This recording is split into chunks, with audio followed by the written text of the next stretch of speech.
bigay, dulot mang masaganang buhay, dakilang pasasalamat ang ihandog kong tunay. Dakilang pasasalamat ang inihahandog, karapat-dapat kang purihin ka, O Diyos. Walang kasing dakila ang pag-ibig mo, O Diyos. Para sa iyo ang aking awitin. Hindi ko man maunawaan ang iyong kabutihan. Ang puso ko'y nagagala at di ko ito maihayag. O Jesus, ikaw lamang tanging kagalakan. Sa ngayon ako'y natusong umawit, umawit ng pasasalamat sa aking Diyos na tagapagligtas. Ikaw ang ibigin, paglilingkuran ng kapal. Dakilang pasasalamat ang inihahandog, karapat-dapat kang purihin ka, O Diyos. Walang kasing dakila ang pag-ibig mo, O Diyos. Para sa iyo ang aking awitin. Para sa iyo ang aking awitin.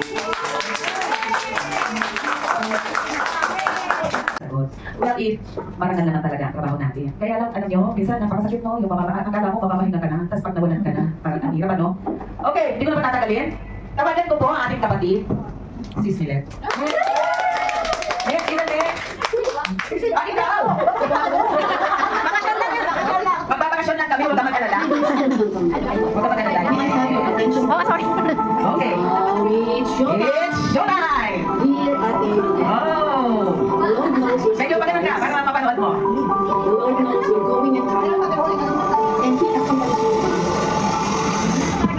Psalm 121.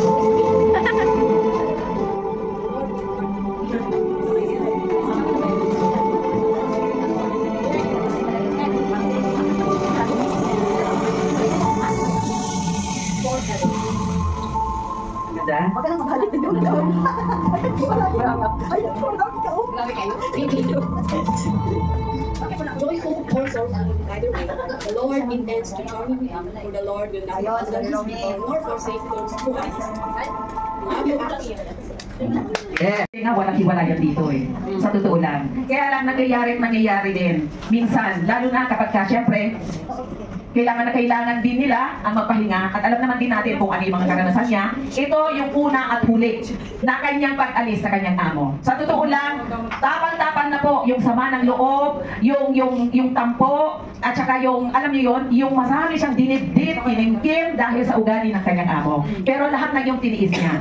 Sana po maging isang halimbawa siya sa atin. Hindi po, wag natin pairanin na porket tinubuan na tayo, nagtagalan tayo ng konti dito sa Hong Kong, tinubuan na tayo ng sungay, na akala mo kung sino na tayo.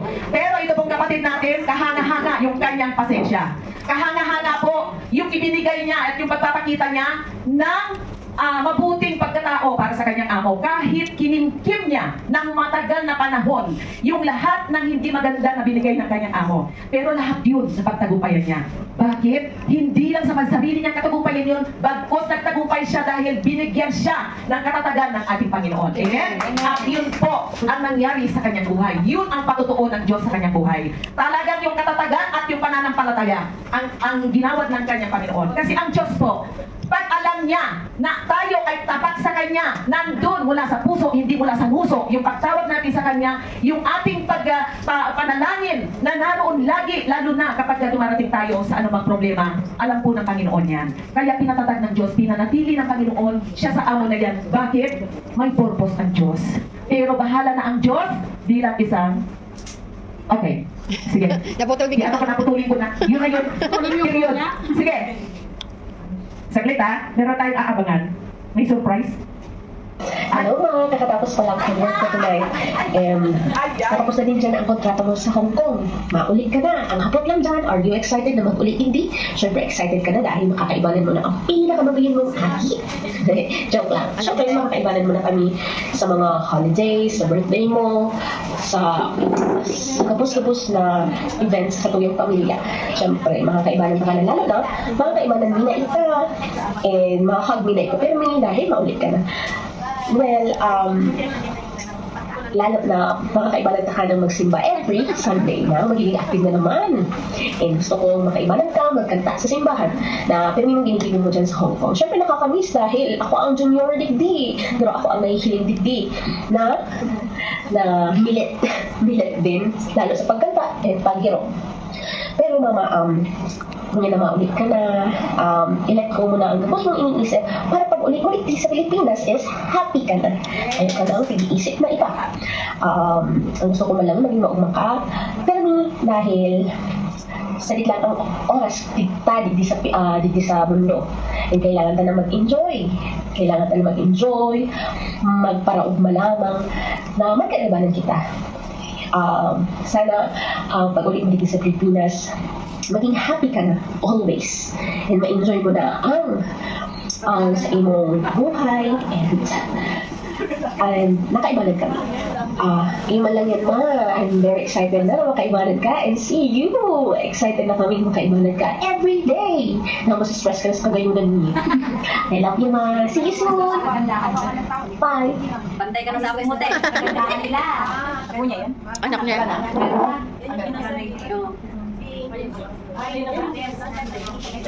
Video na, ginawa ng take yung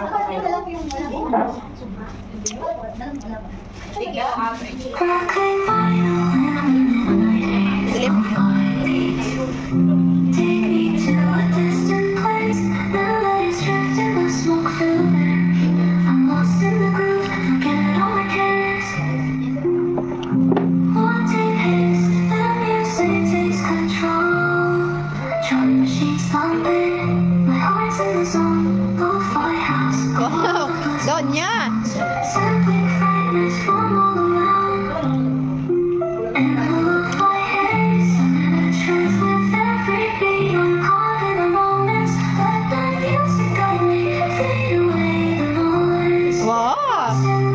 Wow, ang ganda!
Teaching me how to love, showing me what I've been dreaming of.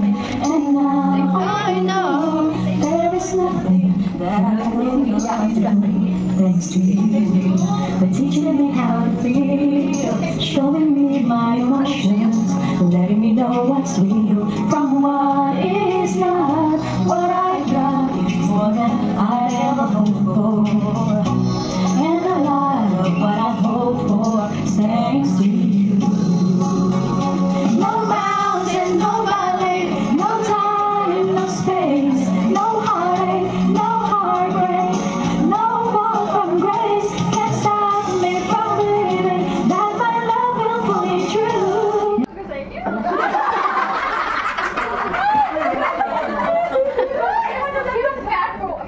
Pagsalita talaga. Pero talaga, ang pakiramdam ko. Talaga ako!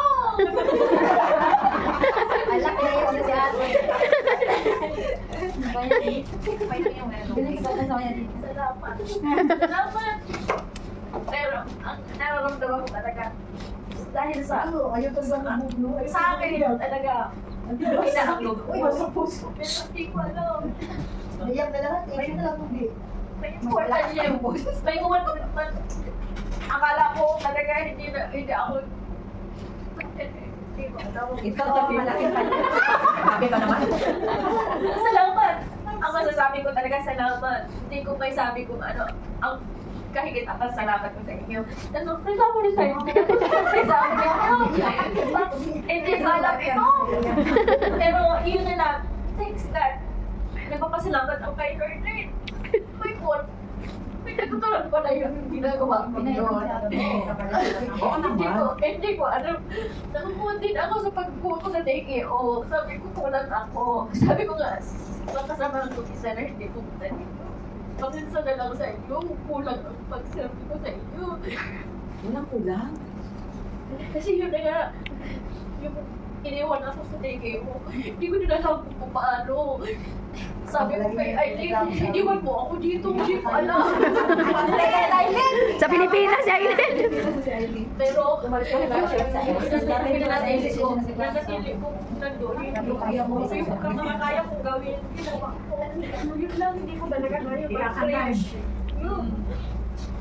Una, sharing. At saka pagkalagang.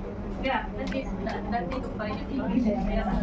Ang hilig ko lang sa tingin ko, anong continuous kayo dito? Pupunta sa Mother Church natin. Huwag kayong tigil sa pagpunta dito sa gatherings natin. Kasi wala na. Yun, salamat. Salamat sa Diyos dahil pinagsama-sama tayo hanggang sa uli. At nagpapasalamat ako sa lahat ng kapatiran natin dito. Dahil may